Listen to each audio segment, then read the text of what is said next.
Jabalpur police कार्यवाही का खंडन करने हेतु रामेश्वर साहू द्वारा प्रेस वार्ता की गई। रामेश्वर साहू जबलपुर जनपद पंचायत उपाध्यक्ष ग्राम बम्हनी थाना बरेला द्वारा प्रेस कॉन्फ्रेंस के माध्यम से अवगत कराते हुए बताया गया कि थाना प्रभारी बरेला के द्वारा मेरे ऊपर जो मारपीट के प्रकरण दर्ज किए गए हैं उनके साक्ष्य के रूप में इसका खंडन करने हेतु इस प्रेस वार्ता का आयोजन कर रहा हूं। उन्होंने थाना प्रभारी पर आरोप लगाया कि थाना प्रभारी बरेला द्वारा 64 वाहन चोरी का प्रकरण बनाया गया मेरे ऊपर, जबकि यह बेबुनियाद है। इसके बाद बरेला थाना द्वारा लड़ाई झगड़े का केस भी मेरे ऊपर दर्ज किया गया, जिसमें राजीनामा हो चुका है। थाना प्रभारी द्वारा ग्राम बहमनी से लूट का एक प्रकरण भी दर्ज किया गया, क्योंकि सरासर झूठ हुआ, गलत था। थाना प्रभारी बरेला द्वारा रामेश्वर साहू को निगरानी शुदा बदमाश भी बताया गया, जबकि वर्तमान में रामेश्वर साहू के ऊपर है एक भी प्रकरण पंजीकृत नहीं है। इस प्रकार थाना बरेला प्रभारी द्वारा रामेश्वर साहू को झूठे प्रकरणों में फंसाकर उनकी छवि को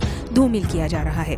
कारण बताते हुए रामेश्वर साहू ने बताया कि मेरे द्वारा अवैध उत्खनन, नर्मदा नदी के अवैध रेत स्टॉक की जानकारी देना, ओवरलोड वाहनों में रेत भरकर ले जाना, क्षेत्र में जगह जगह अवैध शराब, जुआ, सट्टा आदि खिलाए जाने की शिकायत करने के कारण बरेला थाना प्रभारी द्वारा उन पर झूठा प्रकरण का दबाव बनाया जा रहा है, जिसके खंडन हेतु आज रामेश्वर साहू द्वारा प्रेस वार्ता कर साक्ष्य प्रस्तुत किए गए एवं निष्पक्ष कार्यवाही की मांग की गई।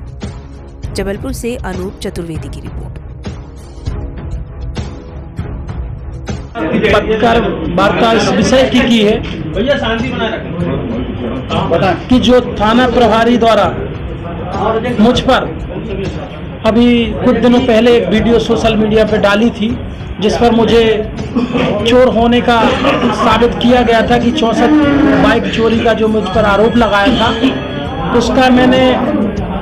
ITI के सूचना के अधिकार के तहत मैंने थाना गढ़ा से ये जानकारी मांगी थी, जिस पर थाना प्रभारी ने खुद सूचना के अधिकार पर लिखकर दिया है कि ऐसे 64 मोटरसाइकिल के रामेश्वर साहू के ऊपर गढ़ा थाने में कोई भी मामला पंजीबद्ध नहीं है। इसका साक्ष्य सहित मैं आपको आज उपलब्ध करा रहा हूँ। दूसरा ये था कि थाना प्रभारी द्वारा ये कहा जाता था कि मैं जो है अपराधी हूँ और मेरे ऊपर केस है, वारंट है। जिस केस की वो बात कर रहे हैं उसमें हमारी और जो काउंटर केस हुआ था, लड़ाई झगड़े का छोटा सा केस था, उसमें भी हमारा राजीनामा हो चुका है।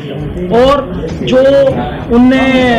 आरोप लगाया था कि ग्राम बम्हनी से एक किसी व्यक्ति ने लूट का आवेदन दिया है मेरे खिलाफ, तो पंचायत के द्वारा सत्यापित कर सरपंच और पूरी कमेटी बैठकर कि पंचायत बम्हनी के अंदर किसी भी प्रकार की कोई लूट नहीं हुई है और ना ही किसी प्रकार का कोई आवेदन थाने प्रभारी को दिया गया है। थाना प्रभारी जो बोल रहा है वो झूठ बोल रहा है। इसका भी लेटर पैड आपको मैं साक्ष्य सहित उपलब्ध करा रहा हूँ। ये तीनों एविडेंस मैं आपको दे रहा हूँ कि मेरे ऊपर किस थाना गढ़ा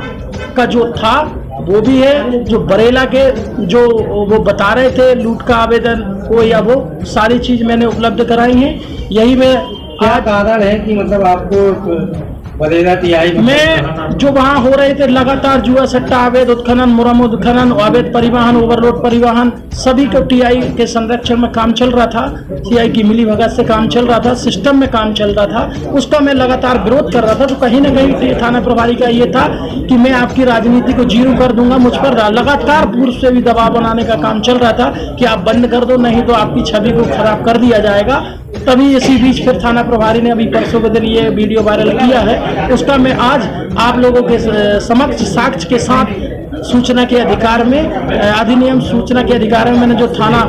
प्रभारी गढ़ा से जो जानकारी मांगी थी वो मुझे दी है कि मेरे खिलाफ वहाँ कोई भी ऐसा मुकदमा कायम नहीं है जो कि 64 मोटरसाइकिल चोरी बता रहे हैं। उसका मैं आपको साक्ष्य जो मैंने ITI के तहत निकाला वो क्या कारण है, TI का नाम क्या कारण है जो उन्होंने हमारी? यही कारण है कि मुझ पर दबाव बनाने की कोशिश कि मैं उनका विरोध ना करूं और उनके जो उनके मिली भगत से जो उनके सिस्टम में जो चल रहा है, चाहे वो अवैध शराब हो गांव को लेके, चाहे एक्स्ट्रा रेट में शराब हो, चाहे जुआ हो, चाहे सट्टा हो, चाहे अवैध मुरम हो, ओवरलोड मुरम हो, अवैध परिवहन हो, अवैध उत्खनन हो, इन सब का मैं विरोध ना करूं, इसलिए मेरे ऊपर लगातार दबाव बनाया जाता था। और पूर्व में भी मेरे ऊपर 116, 110 की झूठी कार्रवाई सीआई महोदय के माध्यम से की गई है।